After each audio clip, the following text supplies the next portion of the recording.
Inside the stories that affect you. This is Inside KELOLAND. Good evening. Thanks for joining us on a special edition of Inside KELOLAND on the opioid crisis. The death toll nationwide is staggering. A record 72,000 people died of drug overdoses in 2017. Overdose deaths were up 10% in South Dakota. More people are dying from drug overdoses than HIV, car crashes, or guns. Strong synthetic opioids like fentanyl are often mixed into the black market supplies of heroin, cocaine, meth, and anti-anxiety medications.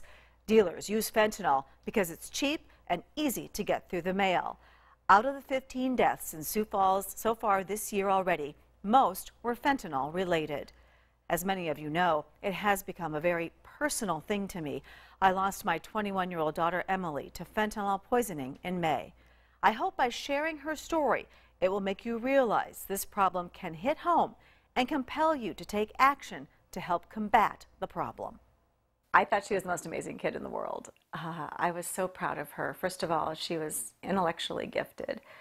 She was artistically gifted. She was athletically gifted. And I used to always tell her, you know, with so many gifts comes great responsibility, you know, to the world, to bring those gifts to the world. You know, so perhaps it's no surprise since her birth was such a public thing, because I'm in the public eye, that her death is now a very public thing too. And I have to embrace that. I really can't hide from that. So I think it's best if I just tell my story and let everyone out there know what happened to my daughter, because I really believe it could happen to anyone's daughter. It can happen in any family.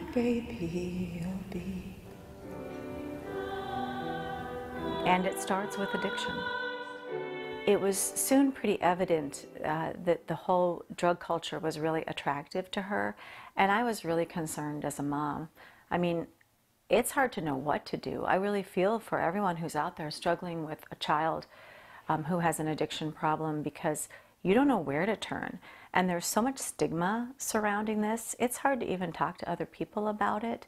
Everything in my instincts, everything told me something is seriously wrong here. And we would see Emily quite a lot. She wasn't living with us. She was 21 years old. But the more time I spent around her before her death, the more alarm bells went off in my head. And so we hired an interventionist to help us get her into treatment. We met on a Saturday, and the intervention was planned for the following Saturday, and my daughter died on a Wednesday. We didn't get that chance. We didn't get a chance to get her into real treatment, to get her real help. And then when I found out what she had been doing, the cause, it was unbelievable to me.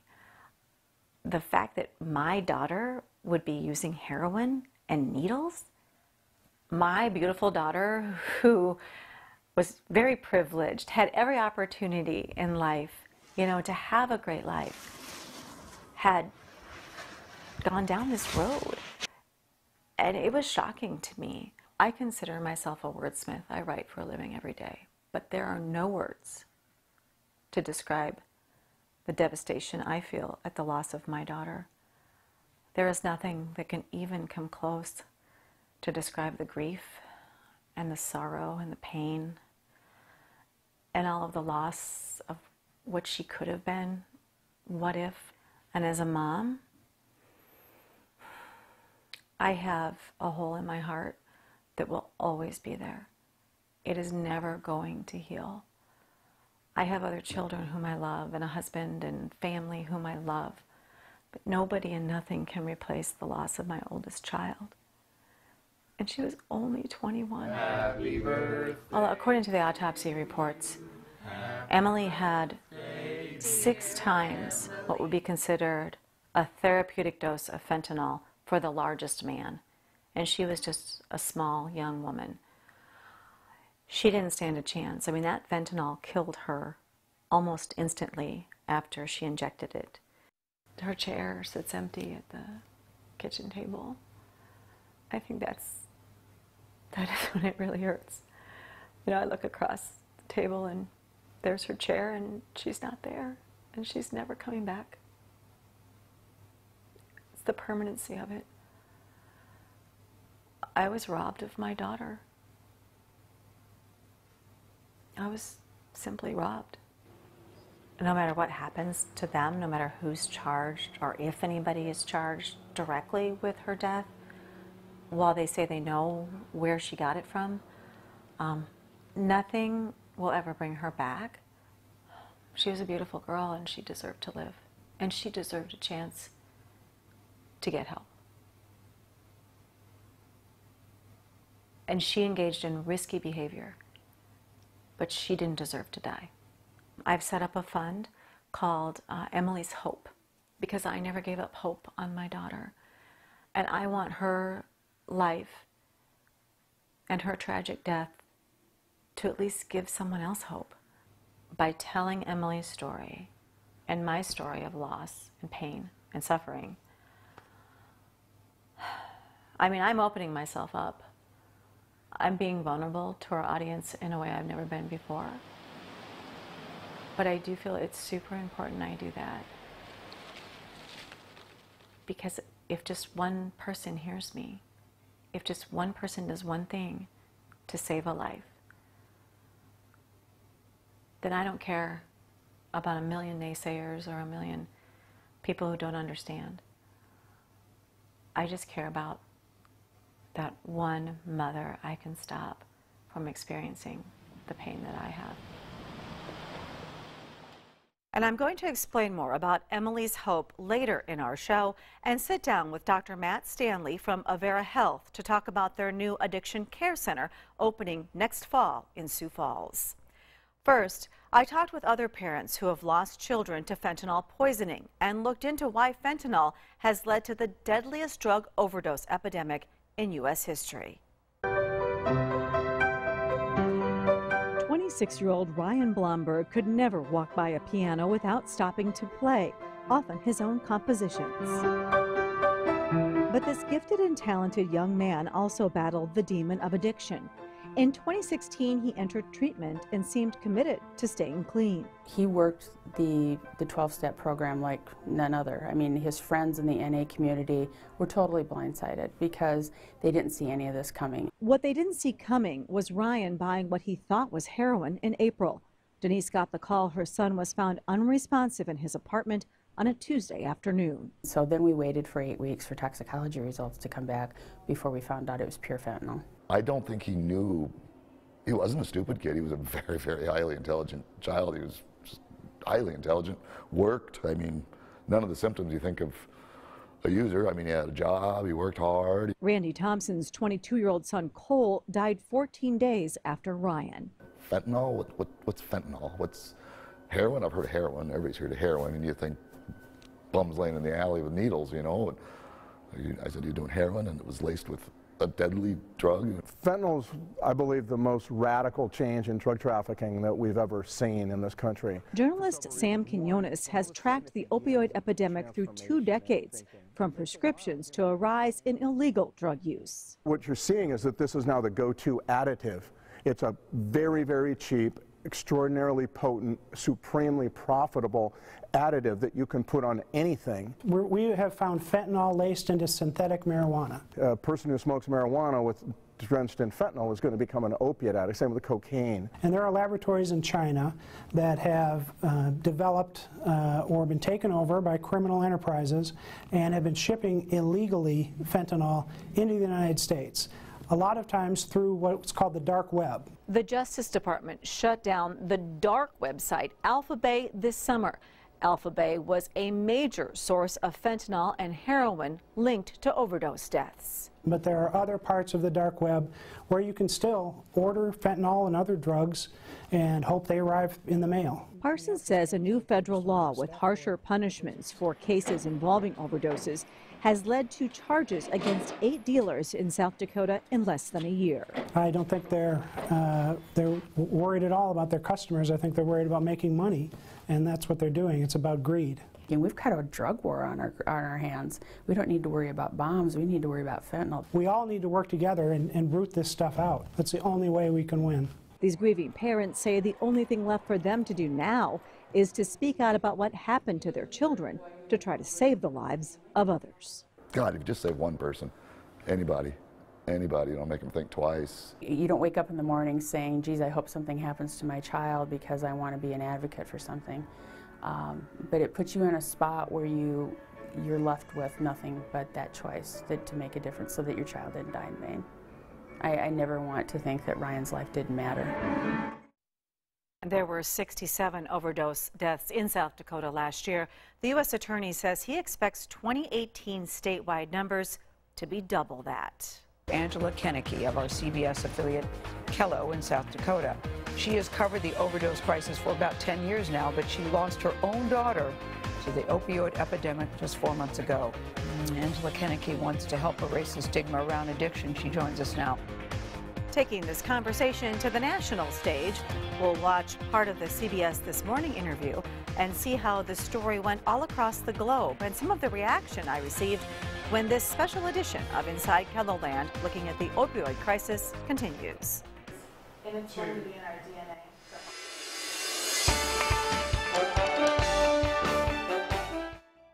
And welcome back to Inside KELOLAND. While I felt it was important to share Emily's story with you, our local viewers, I never imagined my family's loss to fentanyl poisoning would garner such attention. I went on NBC News, ABC World News, HLN, and even People magazine to talk about my daughter's accidental overdose and our reaction to it. Sharing Emily's story has created a cascade of donations to Emily's Help, a fund set up to help families through the Avera Addiction Recovery Center. But even more importantly, it is helping raise awareness and reduce the stigma of addiction. I have been hearing from families in similar positions as mine, and I'll be bringing you their stories over the coming weeks and months on KELOLAND News. First, let's look at some of the national attention. Angela Kenickie wants to help erase the stigma around addiction. She joins us now. Angela, thank you so much. Because I'm so sorry you're here at the table for this reason, and I wonder, as a local news anchor, why you decided that you were going to share it so publicly. Was it a struggle for you to make this decision? You know, I took a few months off just to kind of cope with what had happened to me, and I thought I can let this loss, this devastation destroy me, or I can do something about it. And over the course of my career, I have asked so many parents to talk to me, and just people in general who are grieving, who have had horrible, tragic things happen to them, as you all do. Yeah. And I thought, I have to talk about it. I have an obligation to talk about it. My number one reason for talking about it is to erase the stigma that is surrounding addiction, especially the use of heroin, opioids. You had no idea she was using heroin. This is what I marvel at, because you said you all were close. You knew she had had some drug issues, you said, with marijuana. But you, an investigative reporter, had no idea that she was using heroin. It was the most shocking thing to me. Needles. She's a middle-class kid, privileged, you know, all these opportunities and things like that. And it's hard to explain addiction. It's hard to understand. My child ran out of the doctor's office once when she was going to get a shot, so I never would have dreamed that. But because it's hit home in such an awful, devastating way, I just feel so compelled to let everybody know what happened to my daughter can happen to you, can happen to your child. Well, you all have children at this table.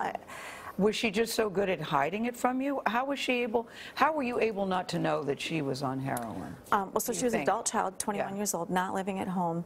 I thought she was on something, and I don't consider myself a naive person. I worked in the news business for a long time. I've covered a lot of these stories, but she was able to hide this from me very well. And I think, as a child, you don't want your parents to be ashamed of you, and there is so much shame that goes along with this.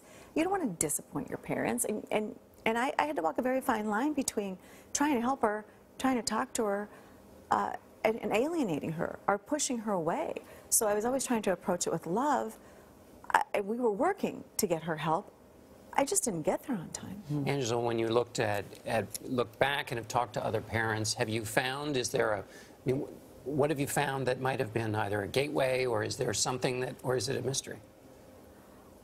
She was attracted to the drug culture, I think, in her later teen years. The peers, I think as parents, you know, we think we can isolate or insulate our children from these kinds of things. We do all kinds of things to try to protect them. But after a certain point, parents don't have as much influence, and peers have a lot more influence. Tried several times to encourage her to get help. I'm a reporter. I know a lot about this issue. I just didn't get to her on time. Instead of drowning in grief, Angela decided to speak out. My choice, even at great personal risk, is to share my daughter's story with all of you. Sharing her most personal story publicly, the way she had asked other families to do over the years. More than 72,000 Americans died of overdoses in 2017. If something else like Ebola was killing 72,000 people a year, what would this country be doing? Angela's message is simple. It's okay to talk about addiction. If even one other parent doesn't have to go through what I went through because I've talked about what happened to my daughter, then I'm doing the right thing. That heartbreaking moment, a news anchor reading a story about her own daughter. The news anchor at South Dakota's KELO TV going public with her personal plea in the belief that her daughter's death might help abolish the stigma of opioid addiction. Angela Kenickie joins me now, and first of all, I just need you to know that from across the miles, I'm just putting my arms around you. I know that we anchors, we journalists never want to find ourselves in the story. That's, you know, the exact opposite goal we have, but you have felt obligated to speak your daughter's name and tell her story so that nobody else has to sit where you're sitting. Angela, that's profound. I feel it's the only thing that I can do. Over the years, I've asked so many parents to sit down with me and share their grief, or just people in general who've been through horrible, tragic situations. And then this happens to me, to my family, and I can't run and hide from it. If anything, I felt the obligation to use the platform that I have to try to educate people that this isn't just some sort of thing that happens in a dark alley somewhere. Most people should know that by now, but not everybody does. This can happen anywhere. It can happen in Sioux Falls, South Dakota, you know, to a family, middle-class family, to a girl who has everything, really. She had everything. The fund in Emily's name is supporting the new Avera Addiction Care Center opening next year in Sioux Falls. More about that when Inside KELOLAND returns. In addition to reducing the stigma surrounding addiction, we need more and better treatment of the disease. Joining me now is Dr. Matt Stanley with Avera, a psychiatrist with Avera, to talk about the new Avera Addiction Care Treatment Center that's being built and should open next fall. This was quite an effort to get this center going, wasn't it?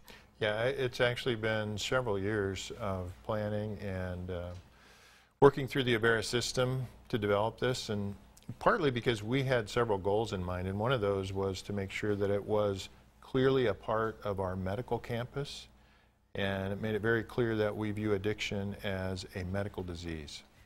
How is this treatment center going to be different than every other treatment center out there? And also, we know a lot across the country, there are a lot of treatment centers. Anybody can call themselves a treatment center, right? And just pop up and take people's money. Right. Well, and there's a great distinction right there. So we will have the same kind of oversight with Joint Commission and CMS and state that our hospitals will, only a little different because we're a treatment center. But I think other ways that will be different is we view addiction as a medical illness. So we will apply the same kind of science and rigorous treatment to this as we would to any other chronic disease. So that includes looking at co-occurring disorders. 60%, depending on which research you look at, of folks with an addiction also have a form of mental illness, anxiety disorders, depression, etc. Obviously, we're very good at treating behavioral health disorders. We will aggressively treat those. We're going to use our advanced genetic testing, GeneFolio, to, I think, again, take the medical approach to treatment. We're going to very much engage medically assisted treatment, so using medications to help treat this illness. Also, follow-up is really important, correct?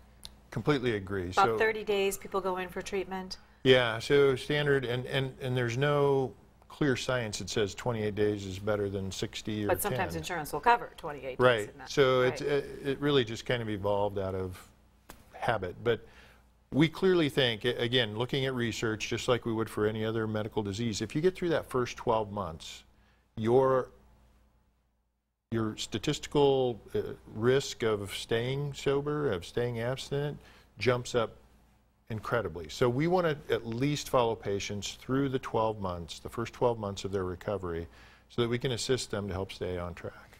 How is opioid addiction different than other addictions? I think that's one of the reasons we're struggling with this epidemic is, you know, if you think of any recovery story, and there's a number of beautiful, wonderful recovery stories out there, but very few of them are a straight path to wellness. You know, relapse is almost always a part of that story, and sometimes multiple relapses and prolonged relapses. I think the difference with opioids is that when you relapse, your only option is to go to the street to try to fill that need. And when you're buying drugs off the street, the synthetic opioids that are now frequently mixed in with these, I compare it to playing Russian roulette. Every time you go out and buy an opioid, you don't know what it's mixed with. And if it's mixed with fentanyl or carfentanil or one of these powerful synthetic opioids, you have no way of knowing, and it's an immediate death sentence. And it's important to have funds, a scholarship fund like Emily's Hope, because insurance doesn't always cover everything. I mean, hopefully we'll get farther with insurance in this country, but there is a need out there to have many co-pays and things like that covered. Well, and you see this in virtually any chronic disease. The longer you've been ill or the more you've been ill, the more likely your economics, your employment, everything else has been damaged. And then, you know, this is an illness that has no socioeconomic barriers. It's the richest and the poorest and everyone in between. So we want to be able to address that for everyone. And help as many people as possible. There's also a possibility to expand at some point, too. Yeah, some people tell me it's inevitable. Well, I hope we can be successful enough. I mean, that's a pro and a con in there, right? But absolutely, and that's, you know, that's part of our mission, and that's why we, I guess, committed to building this in the first place. All right. Thank you so much for joining us today. Thank you, Angela. I need your help on this mission. If you have been impacted by the crisis, stay tuned. We'll tell you what to do when we come back. If you have a loved one who died of an opioid-related overdose and you live in our KELOLAND News viewing area, I'm asking you to please send a high-resolution picture of them with their name and the date they died and their age. We are working on a special tribute, so you have to be okay with their picture being seen publicly. You can send it to my Facebook page at Angela Kenickie. And you can also donate to Emily's Hope Fund at Avera on KELOLAND.com or the Emily's Hope Facebook page. And that is all the time we have for today. Be sure to join us again next week for more on what's going on inside KELOLAND.